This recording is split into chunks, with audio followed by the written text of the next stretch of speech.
हाय armies, आपका स्वागत है मेरे YouTube channel BTS Korean army one industry song. आज मैं आप लोगों को I am crazy for you का पार्ट 6 बताऊंगी। चलिए स्टोरी स्टार्ट करते हैं। पिछले पार्ट में हमने देखा था कि तेजो के शेकी को अपनी बाहों में लेकर बेड पे सुलाता है क्योंकि वो नीचे गिर गई थी, और नेक्स्ट मॉर्निंग वो अपना फ्रेश होकर बाहर चला जाता है। जब हम देखते हैं कि शेकी जब आंखें खोलती है तो वो खुद को बेड पे पाती है और वो सोचने लगती है कि ऐसा कौन कर सकता है, और उसे याद आता है कि ते ने ही किया होगा। तो थोड़ा कंफ्यूज होती है कि आखिर कोई से इस तरीके से कैसे बेड पर ला सकता है। पहले तो उसे कहता है कि उससे प्यार नहीं करता, फिर अगले ही पल उसकी केयर शेकी को बहुत ज़्यादा ही अब गुस्सा आती है कि ये आखिर हो क्या रहा है, उसकी लाइफ में कभी खुशी क्यों नहीं आती है। ये सब सोचकर बहुत ज़्यादा ही वो रोने लगती है। ते जो कि वहाँ आता है क्योंकि वो अपने स्टडी रूम में ही होता है और वो वहीं पे फ्रेश होने गया होता है क्योंकि वो जानता है कि जब जेके उठेगी तो उसे भी फ्रेश होने की ज़रूरत है। इसलिए वो अपने स्टडी रूम के बाथरूम में चला जाता है। यहाँ पर उसे रोता हुआ पूछता है कि क्यों रो रही हो। तो फिर शेकी कहती है कि आपसे क्या, आप क्यों बार बार मुझे बेड पे ला के सुलाते हैं, आप करना क्या चाहते हैं। और मुझे बिल्कुल भी पसंद नहीं कि कोई मुझे इस तरीके से टच करे मेरी आज्ञा के बिना, मेरी अनुमति के बिना। आप मुझे टच करते मुझे बिल्कुल पसंद नहीं है। तेजो के गुस्से में उसकी तरफ बढ़ता और कहता है कि तुम्हें नहीं पता है मेरे पीछे लड़कियां मरती हैं और तुम मुझे इस तरीके से धमकी दे रहे हो कि मैं तुम्हें टच ना करूं। तो ठीक है, मैं तुम्हें टच नहीं करूंगा, लेकिन तुम भी मेरे सामने इस तरीके से मत आया करो। क्या तुम मुझे सीड्यूस करने की कोशिश करती हो। शेकी जो कि उसको देख के कहती है क्यों, मैं आपको सीड्यूस क्यों करने लगी। आप बहुत ज़्यादा खुद को इंटेलिजेंट समझते हैं, जैसा आप सोचते हैं वैसा है नहीं। मैं आपको कभी भी खुद के करीब भी ना आने दूँ क्योंकि मुझे आप में इंटरेस्ट ही नहीं है। बात यही है कि मुझे आप में इंटरेस्ट नहीं है। सुन लिया आपने, तो अब जाइए यहाँ से और मुझे आइंदा से टच मत कीजिएगा। ये सब जेके की कही बातें ते को बहुत ज़्यादा बुरी लगती है कि इस लड़की को उसको टच करना पसंद नहीं है, वो उसमें इंटरेस्टेड नहीं है। देखिए दिल पे ये बात लगती है।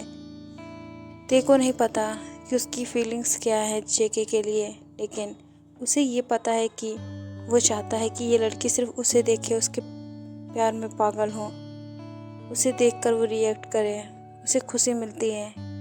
लेकिन वो ये बात एक्सेप्ट करने के लिए बिल्कुल राज़ी नहीं है कि वो उससे प्यार करता है, और यही बात जेके को बिल्कुल पसंद नहीं है कि ते अपनी फीलिंग्स बिल्कुल बता नहीं पा रहा है और उसे क्या करना है क्या नहीं वो ये भी नहीं बोल पा रहा है। और इसी तरीके से वो बहुत ज़्यादा ही उससे अब नफ़रत करने लगी है क्योंकि वो चाहती है कि ते अपनी लाइफ में खुश रहे, लेकिन ते जो कि बिल्कुल भी उसके ऊपर ध्यान ही नहीं देता है। और उसे ये बात बहुत ज़्यादा हर्ट करती है कि ते उसके साथ बिल्कुल भी खुश नहीं है। इस वजह से वो उसे छोड़कर जाना चाहती है, और ये सब बहुत ज़्यादा ही ख़राब हो चुका था।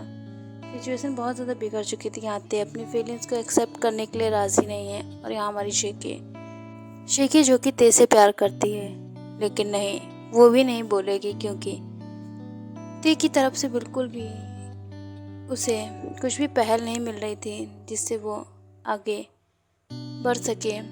लेकिन जब भी ते उसे टच करता है तो वो उसके टच में खो जाती है, और ये बहुत ज़्यादा ही उसके लिए बुरी बात हो जाती है।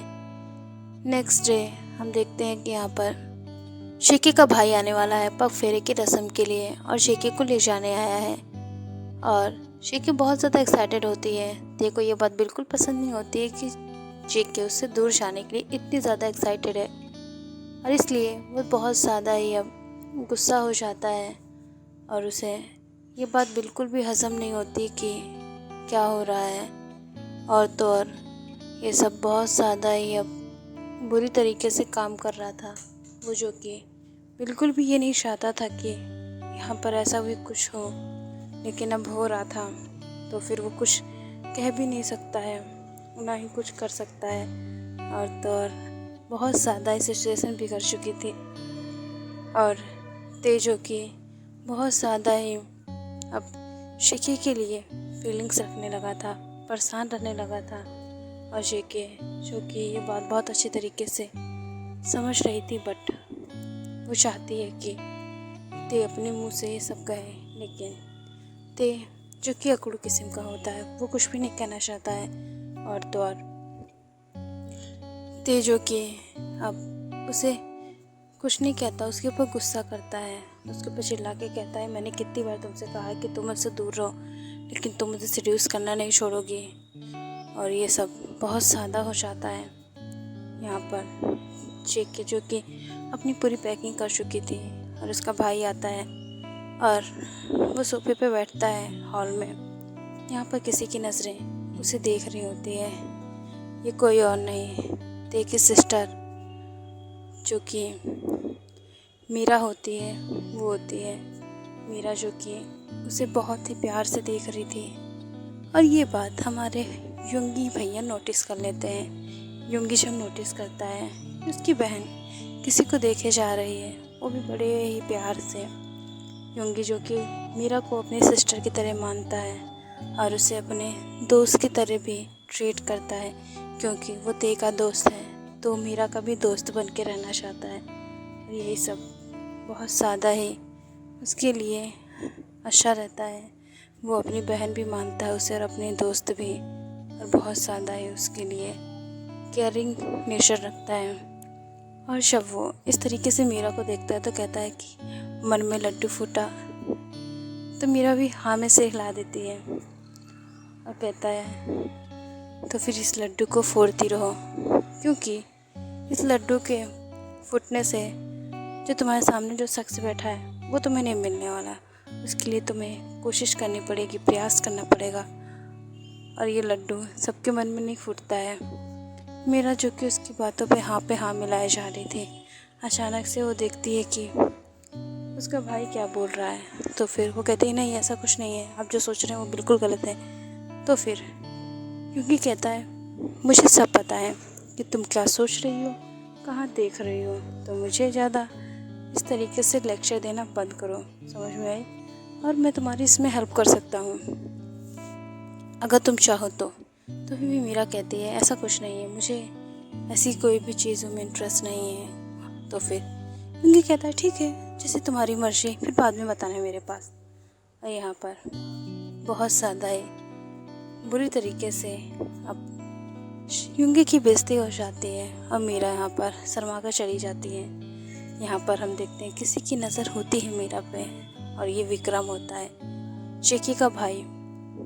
शेकी का भाई जो कि मीरा को देख रहा था, शायद उसे भी मीरा अच्छी लगती है, उसका इस तरीके का नेचर उसके फेस पे स्माइल ला देता है। और यहाँ पर हम देखते हैं कि युंगी, मीरा और रोशनी और जेके ये चारों ही जेके के घर जाने वाले हैं, और हमारा ते भी जाने वाला है, क्योंकि ते भी उसके ऊपर नज़र रखना चाहता है।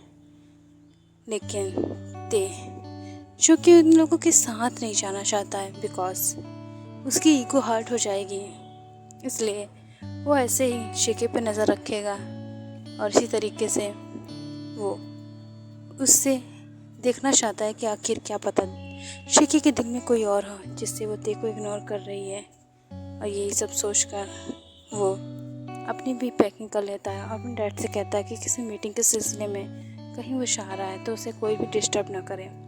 यहाँ पर जेके के घर वाले जेके को कुछ भी नहीं कहते हैं और ते के घर वाले भी ते को कुछ नहीं कहते हैं, उसका फुल्ली सपोर्ट करते हैं, क्योंकि उन्हें पता है कि उनका बेटा काम को लेकर बहुत ज़्यादा सीरियस रहता है, इस वजह से वो उसे कुछ भी नहीं बोल सकते हैं। और यहाँ पर उन्हें ये भी पता है कि शायद ते शेकी में इंटरेस्टेड नहीं है, इसलिए वो उससे दूर रहता है, तो फिर उन लोगों को इन सब से कोई मतलब नहीं होता है। यहाँ पर हम देखते हैं कि शेकी जो कि अपने घर पहुँच जाती है और सभी यहाँ पर खुशी होते हैं, सिवाय शेकी के सौतेली मॉम और उसकी सिस्टर लीसा के, ये दोनों ही उसे घूर रहे थे और मन में कह रहे थे कि कितने ठाठ से है एक अमीर लड़के को फंसाकर। और लीसा चूँकि कहती है कि तुमने बहुत ही ज़्यादा गलत किया है मेरे दी को फंसाकर, और तुमसे मैं अपना दिल ज़रूर छीनूंगी। ओके यार, मैं इस पार्ट को मैं एंड करती हूँ। नेक्स्ट पार्ट में जानेंगे कि क्या लीसा कुछ करने वाली है जिससे कि शेकी और ते की लाइफ में कुछ होगा।